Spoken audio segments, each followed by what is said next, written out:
नमस्कार दोस्तों, मैं हूं एडवोकेट दीपक कुमार गुप्ता। कल की वीडियो में हमने समझा था कि यूजीसी क्या है, एससी एसटी ओबीसी छात्रों के लिए ये क्यों जरूरी है।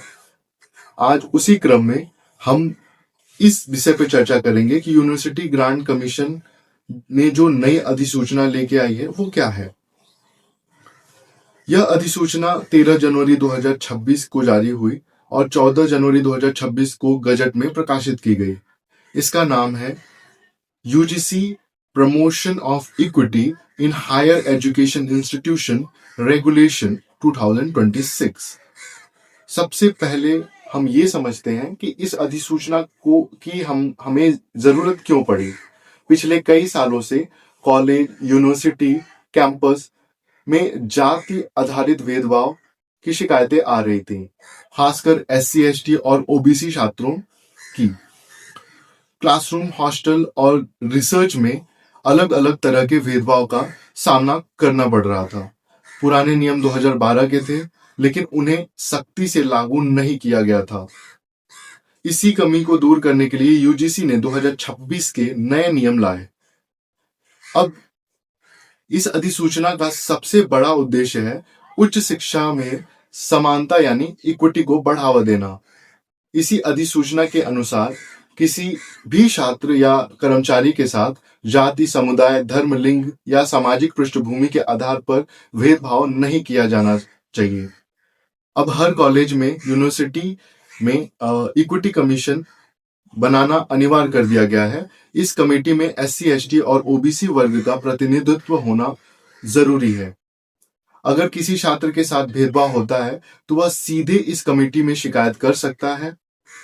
कॉलेज, यूनिवर्सिटी अब यह नहीं कह सकती कि उन्हें नियम की जानकारी नहीं थी।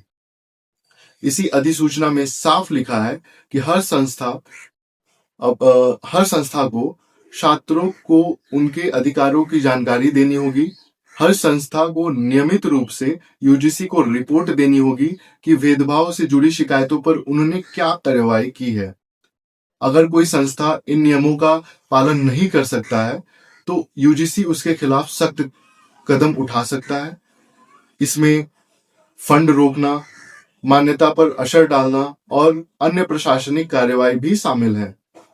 अब बात करते हैं एससी एसटी और ओबीसी छात्रों के लिए इस अधिसूचना के मतलब की।